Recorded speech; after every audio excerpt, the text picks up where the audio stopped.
Hello guys, so most welcome your YouTube channel study with mechanical. तो आज इस video में हम बात करने वाले हैं हाइड्रोलिक्स एंड फ्लूइड मैकेनिक्स। ठीक है, जो हम सिविल वाले पढ़ते हैं थर्ड सेमेस्टर में एचएचएम के नाम से जाना जाता है, हाइड्रोलिक्स एंड हाइड्रोलिक्स मशीन। और वहीं मैकेनिकल वाले फोर्थ सेमेस्टर में पढ़ते हैं hydraulics and pneumatics, HAP fourth semester. तो एक इसके पहले मैं वीडियो अपलोड कर चुका हूं जिसमें चैप्टर 1 इंट्रोडक्शन के बारे में कुछ पॉइंट मैं पढ़ा दिया था। ठीक है, कुछ टॉपिक पढ़ा दिया था, उन्हें मैं बता दे रहा हूं कौन कौन सा टॉपिक पढ़ाया था, और उसका लिंक मैं डिस्क्रिप्शन में दे दूंगा, उसे जाके आप देख लीजिएगा। ठीक है, तो चैनल को सब्सक्राइब करिए, अधिक से अधिक दोस्तों में शेयर करिए, एक प्यारा सा कमेंट करिए, लाइक करिए। ठीक है, आगे बढ़ते हैं। ठीक है, इस सेकंड पार्ट हम आज पढ़ाएंगे। ठीक है, पहले फर्स्ट पार्ट में क्या क्या पढ़ाया था उसके बारे में डिस्कस कर लेते हैं। फर्स्ट पार्ट में मैंने पढ़ाया था ब्रांच ऑफ मैकेनिक्स, यांत्रिकी शाखा, फ्लूइड मैकेनिक्स तरल यांत्रिकी, और हमने पढ़ाया था उसमें हाइड्रोलिक्स द्रव यांत्रिकी एवं इसके प्रकार, फ्लूइड क्या है, तरल क्या है, इसके बारे में मैंने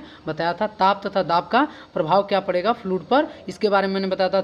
द्रव्यमान घनत्व या इकाई घनत्व या डेंसिटी उसे कहते हैं, ठीक है, या घनत्व कहते हैं, इसके बारे में बताया था। भार घनत्व, इकाई भार, वेट डेंसिटी, यूनिट वेट के बारे में मैंने बताया था। विशिष्ट आयतन, स्पेसिफिक वॉल्यूम के बारे में मैंने बताया था। ठीक है, आज मैं जो बात करने वाला हूँ आपेक्षिक गुरुत्व एवं विशिष्ट घनत्व के बारे में बताऊंगा। Specific gravity and specific density, ससंजन बल कोहेजन क्या होता है, आसंजन एडहीजन क्या होता है, विस्कोसिटी श्यानता क्या होती है, शुद्ध गतिकी श्यानता काइनेमेटिक्स विस्कोसिटी क्या होती है, और पृष्ठ तनाव सरफेस टेंशन क्या होता है, इस वीडियो में हम बताएंगे। किसिकात्व क्या होता है, कैपिलरिटी जिसे इंग्लिश में कहते हैं, वाष्प दाब, ठीक, वेपर प्रेशर क्या होता है, संपीड्यता तथा आयतन प्रत्यास्थता गुणांक क्या होता है, इस वीडियो में हम स्टार्ट कर रहे हैं। स्टार्ट करने से पहले चैनल को सब्सक्राइब करिए, अधिक से अधिक दोस्तों में शेयर करिए। इस चैनल पे आल कक्षाएं, first year second year final year की आल कक्षाएं चलेंगी, विशेषकर मैकेनिकल की फर्स्ट ईयर की तो आल कक्षाएं, सभी सेमेस्टर की कक्षाएं चलेंगी, चाहे वो किसी भी ब्रांच के हो। ठीक है, तो चैनल को सब्सक्राइब करिए, अधिक से दोस्तों में शेयर करिए, बेल आइकन को ऑन करिए। ठीक है, एक प्यारा सा कमेंट करिए, लाइक करिए। ठीक है, तो आपेक्षिक गुरुत्व क्या होता है, विशिष्ट घनत्व, ठीक है, स्पेसिफिक ग्रेविटी या स्पेसिफिक डेंसिटी से कहते हैं किसी तरल का घनत्व तथा मानक तरल का घनत्व। कोई भी तरल है, किसी भी तरल का घनत्व तथा मानक तरल का घनत्व के अनुपात को विशिष्ट गुरुत्व या विशिष्ट घनत्व कहते हैं। इसे यस से निरूपित करते हैं। S is equal to density of fluid, fluid का घनत्व, डेंसिटी ऑफ स्टैंडर्ड फ्लूइड, मानक तरल का जो है घनत्व। ठीक है, ये होता है यस, किसी तरल का घनत्व बटे मानक तरल का घनत्व। S is equal to rho fluid, ठीक है, अपॉन रो स्टैंडर्ड फ्लूइड। ठीक है, तो रो फ्लूइड यानी कि फ्लूइड का डेंसिटी इज इक्वल टू होता है 1000 गुणे 5, ठीक, किलोग्राम प्रति मीटर क्यूब। यह एक मात्रकहीन राशि है। ठीक है, इसका कोई मात्रक नहीं हो सकता। ससंजन कोहेजन क्या होता है, तरल पदार्थ का वह गुण जिसके कारण एक ही तरल के अणु या एक ही पदार्थ के अणु एक दूसरे को अपनी ओर आकर्षित करते हैं, ससंजन कहलाता है। अतः एक ही पदार्थ के अणुओं के मध्य लगने वाले आकर्षण बल को ससंजन कहते हैं। देखिए, ससंजन ये होता है कि कोई भी तरल हो, एक ही तरल का अणु, तरल कोई भी तरल हो, उसके एक ही अणु, जो एक ही तरल के अणु, एक ही तरल के अणु या एक ही प्रकार के तरल के अणु या एक ही पदार्थ के अणु एक दूसरे को अपनी ओर आकर्षित करते हैं। ठीक है, एक दूसरे को अपनी ओर क्या कर सकते हैं, आकर्षित करते हैं, वो ससंजन कहलाता है। और जो पदार्थ के अणुओं के मध्य जो ये आकर्षण बल लगता है उसे हम क्या कहते हैं, ससंजन कहते हैं। द्रव में श्यानता का गुण ससंजन के कारण ही आता है। विस्कोसिटी, ठीक है, जो द्रव जितना गाढ़ा होता है उसकी श्यानता उतना ही अधिक होती है, और ये आपस में आकर्षण बल के जुड़े होने के कारण होता है। ठीक है, तो ये ससंजन बल के ही कारण श्यानता आती है। गाढ़ा पदार्थ जैसे पेंट, सरेस, ठीक, पारा, ठीक है, आदि में ससंजन का गुण अधिक होता है। आसंजन क्या होता है, एडिशन क्या होता है, दो विभिन्न पदार्थों के अणुओं के मध्य लगने वाले आकर्षण बल को आसंजन कहते हैं। एक ही पदार्थ न, अलग अलग पदार्थ के अणुओं के मध्य लगने वाले आकर्षण बल को आसंजन कहते हैं। आसंजन के कारण ही एक वस्तु दूसरे वस्तु से चिपकती है। आसंजन का ही कारण है कि आप क्या करते हैं, श्यामपट जो होता है या ब्लैक बोर्ड होता है उस पर हम क्या करते हैं, चाक से लिख पाते हैं। कांच की प्लेट पर जल डालने से वह इसलिए गीली हो जाती है क्योंकि जल के कारण जल के अणु कांच के अणुओं से आसंजन बल के कारण चिपक जाते हैं, इसलिए वो गीली हो जाती है। ठीक है, विस्कोसिटी के बारे में हम जानेंगे, श्यानता क्या होती है। ठीक है, तरल का वह गुण जिसके कारण तरल की विभिन्न परतों के मध्य आपेक्षिक गति, रिलेटिव मोशन का विरोध होता है।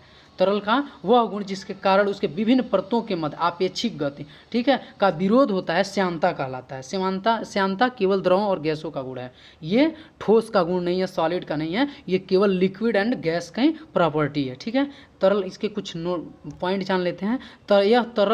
यह तरल की गति से उत्पन्न होता है। जो श्यानता है तरल की गति से उत्पन्न होता है, क्योंकि अभी हमने पढ़ा है कि तरल के विभिन्न परतों के मध्य आपेक्षिक गति का जो विरोध करता है वही श्यानता कहलाता है। तो जाहिर सी बात है तरल की गति के कारण उत्पन्न होता है। द्रवों में श्यानता गैसों की अपेक्षा अधिक होती है। कम श्यानता वाले तरल अधिक सरलता से बहते हैं, इसे म्यू से निरूपित करते हैं। देखिए पानी है, इसकी क्या होती है, श्यानता कम होती है, ये देखें बहुत तेजी से बहेगा। वहीं पारा की श्यानता बहुत अधिक होती है, वो बहुत धीमे बहेगा, ठीक है, गाढ़ा ज़्यादा होता है, ठीक है। अगला हम न्यूटन्स लॉ ऑफ विस्कोसिटी, ठीक है, न्यूटन का श्यानता नियम।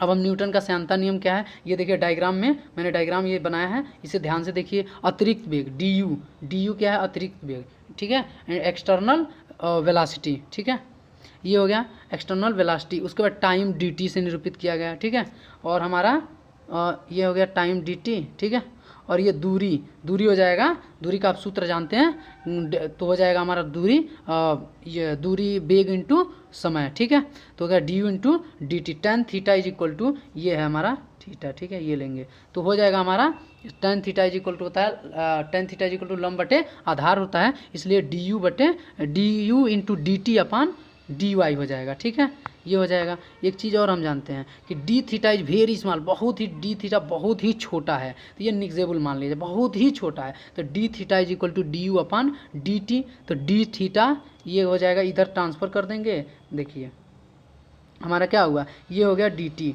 ठीक है, ये डी टी यहाँ चला गया, ठीक, ये डी टी यहाँ चला गया, ठीक है, तो d theta upon d t हो गया, ठीक है, और ये है d you upon D y, ठीक है, ये हो गया। आगे देखिए बताते हैं, ये हो गया। अब हो जाएगा आपका, इसलिए tau is direction proportional d theta upon d t and tau is proportional to d you upon D y. Tau क्या है, कर्तन प्रतिबल है, शेयर स्ट्रेस है, ठीक है। आगे हम बढ़ते हैं, d you upon D y वेग प्रवणता है, ठीक है, वेलोसिटी ग्रेडियंट है। वेग प्रवणता होता क्या है, वाई अक्ष की दिशा में दूरी के सापेक्ष, वाई अक्ष की दिशा में दूरी के सापेक्ष वेग में परिवर्तन को वेग प्रवणता कहते हैं, ठीक है, जो दूरी के सापेक्ष वेग में परिवर्तन होता है उसे वेग प्रवणता कहते हैं। इसका मात्रक यस इनवर्स होता है, कैसे, d you upon D y, d u क्या है, वेग है, ये होता है मीटर प्रति सेकंड अपान ये वाई क्या है, दूरी है, ठीक है, डी वाई दूरी है, तो ये होगा मीटर में कट जाएगा, ये हो जाएगा यस इनवर्स, ठीक है, सेकंड इनवर्स, ठीक है। तो टाउ इसलिए चूंकि tau is directly proportional D you upon D Y, तो टाउ इज इक्वल टू हो जाएगा mu into D you upon D y, ठीक है। म्यू क्या एक कांस्टेंट है, ठीक है, और म्यू होता है विस्कोसिटी, श्यानता गुणांक, ठीक है। अब हम आगे बढ़ते हैं, टाउ कर्तन प्रतिबल है, म्यू श्यानता गुणांक है, ठीक है, या श्यानता है। D you upon D y ये है वेलोसिटी ग्रेडियंट, वेग प्रवणता, unit of velocity viscosity, unit of viscosity, ठीक है। श्यानता की इकाई क्या होती है, टाउ इज इक्वल टू, चूँकि हम जानते हैं tau is equal to mu into D you upon D Y, और tau is equal to mu को इधर ट्रांसफ़र कर देंगे, ठीक है, ये देखिए आपने क्या किया, म्यू को इधर ट्रांसफ़र कर दिया, ठीक, तो ये इधर चला गया, ठीक, ऊपर, तो टाउ अपान ये हो गया समथिंग। टाउ को हम जानते हैं कि ये है क्या है, कर्तन प्रतिबल है, तो ये न्यूटन प्रति मीटर स्क्वायर होता है, ठीक है, और ये हमारा हो गया d u metre upon metre प्रति सेकंड, ठीक है, और अपान मीटर कट जाएगा, ठीक है, ये मीटर से ये मीटर कट जाएगा, तो हो जाएगा न्यूटन प्रति मीटर स्क्वायर अपान 1/सेकंड, यानी सेकंड इनवर्स, ये हो जाएगा न्यूटन प्रति मीटर स्क्वायर इंटू सेकंड, ठीक है, और ये न्यूटन प्रति मीटर स्क्वायर को हम पास्कल कहते हैं, ठीक है, और इंटू सेकंड, तो म्यू इज इक्वल टू है पास्कल इंटू सेकंड, ये इसका मात्रक हो गया। इसी तरह एमकेएस में देख लेंगे, एमकेएस में हम ये खट के निकालेंगे तो आ जाएगा किलोग्राम प्रति मीटर इंटू सेकेंड, ठीक है। आगे बढ़ते हैं, शुद्ध गति की श्यानता, काइनेमेटिक विस्कोसिटी, ठीक है, इसे म्यू से निरूपित करते हैं, ठीक है, म्यू इज इक्वल टू, इसे म्यू ने न्यू से निरूपित करते हैं, न्यू, ठीक है, न्यू से निरूपित करते हैं, nu is equal to mu upon rho, शुद्ध गति की श्यानता, डायनेमिक विस्कोसिटी अपान डेंसिटी, ठीक है। अर्थात न्यूटन का श्यानता नियम, न्यूटन का श्यानता नियम अब इससे कैसे निकलेगा, क्या है न्यूटन का श्यानता नियम, इसी से निकलेगा, ठीक है। न्यूटन के श्यानता नियम के अनुसार किसी तरल की परत पर लगा कर्तन प्रतिबल उसकी कर्तन विकृति के दर के समानुपाती होता है। न्यूटन का जो श्यानता नियम है क्या कहता है, कोई भी तरल है उसकी परत पर लगा कर्तन प्रतिबल शेयर स्ट्रेस उसकी कर्तन विकृति, ठीक है, शेयर स्ट्रेन के डायरेक्टली प्रोपोर्शनल होता है, समानुपाती होता है। Tau is directly proportional D you upon D Y, तो D tau is equal to ये इंटू में आ जाएगा, ठीक है, ये हमारा जुड़ जाएगा यहाँ इंटू में आ जाएगा, ठीक है, तो ये हटेगा तो हमारा कांस्टेंट आ जाएगा mu d you upon D y, proportional हटेगा तो कांस्टेंट, म्यू क्या है, श्यानता गुणांक है, ठीक है, तो इस तरह से हमारा हो जाएगा, ये हमारा संबंध आ जाएगा। और म्यू कांस्टेंट है, ठीक है, श्यानता कांस्टेंट, ताप बढ़ाने पर श्यानता घटती है, ताप बढ़ाएंगे श्यानता घटेगी तरल में, ठीक है, mu is directly proportional to तरल में होता है 1 बाई टेम्परेचर, यानी कि अगर ताप बढ़ाएंगे तो श्यानता घटेगी और ताप घटाएंगे तो श्यानता बढ़ेगी, ठंडा होने पर वो अधिक श्यान हो जाएगा,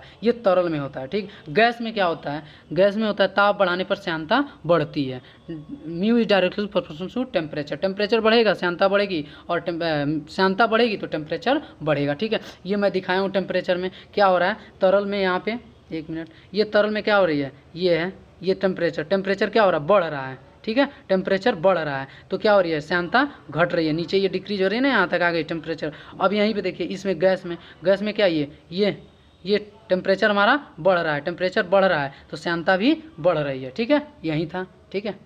आशा करता हूँ आप लोग समझ चुके होंगे, ठीक है। आगे मैं पढ़ता हूँ पृष्ठ तनाव, सरफेस टेंशन, ये आपका वेरी इंपॉर्टेंट है, हर बार पूछता है, वेरी इंपॉर्टेंट, ठीक है, हर बार पूछता है कि श्यानता क्या है, पृष्ठ तनाव क्या है, सरफेस टेंशन क्या है, ठीक है।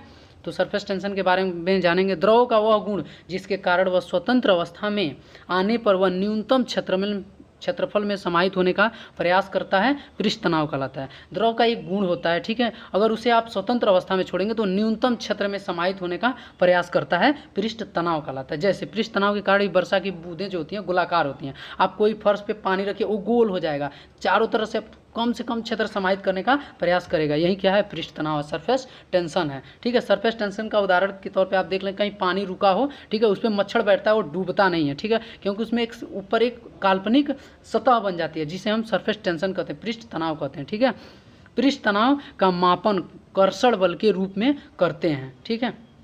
एक और जान लेते हैं डिफिनीशन पृष्ठ तनाव का, द्रव के स्वतंत्र पृष्ठ पर खींची गई काल्पनिक रेखा की एकांक लंबाई पर द्रव के तल में रेखा के लंबवत कार्य करने वाला कर्षण बल पृष्ठ तनाव कहलाता है। इसे टी से निरूपित करते हैं, टी या सिग्मा से निरूपित करते हैं, ठीक है, sigma is equal to f upon l, ठीक है। एकांक लंबाई एक क्षेत्र पे कार्य करने के लिए एकांक लंबाई जो होता है, एकांक लंबाई पर जो फोर्स कार्य करता है, ठीक है, उसे हम क्या कहते हैं, पृष्ठ तनाव कहते हैं। तो हो जाएगा हमारा sigma is equal to f upon l, जैसे कि डायग्राम में मैं दिखाया हूँ। केशिकात्व, कैपिलरिटी बहुत ही इंपॉर्टेंट है, केशिकात्व बहुत ही इंपॉर्टेंट है, वेरी इंपॉर्टेंट। केश नली में द्रव के ऊपर चढ़ने या नीचे, ठीक है, उतरने की घटना को केशिकात्व कहते हैं। जो केश नली होती है कैपिलरिटी, उसमें कैपिलर होता है, कैपिलर, उसमें जो हमारा द्रव के राइज या डाउन, ठीक है, चढ़ने या उतरने की जो घटना होती है उसे हम क्या कहते हैं, केशिकात्व कहते हैं, ठीक है। केश नली में द्रव के ऊपर चढ़ने को उन्नयन एवं नीचे उतरने को अवनमन कहते हैं, ठीक है। आगे बढ़ते हैं। जो द्रव देखिए, केश नली का एक उदाहरण ले लेते हैं। जैसे कि हम क्या करते हैं, घर में पहले वो लैंप यूज किया जाता था, उसमें हम तेल रखते थे, ठीक, और एक कपड़े की वो बना देते हैं, नीब बना देते, उसमें से हमारा क्या आता था, वो लिक्विड जो होता था, जो भी वो मिट्टी का तेल, वो चढ़ता था, वो केशिकात्व की वजह से ही चढ़ता था, ठीक है। ये इसका उदाहरण है दैनिक जीवन में, ठीक है।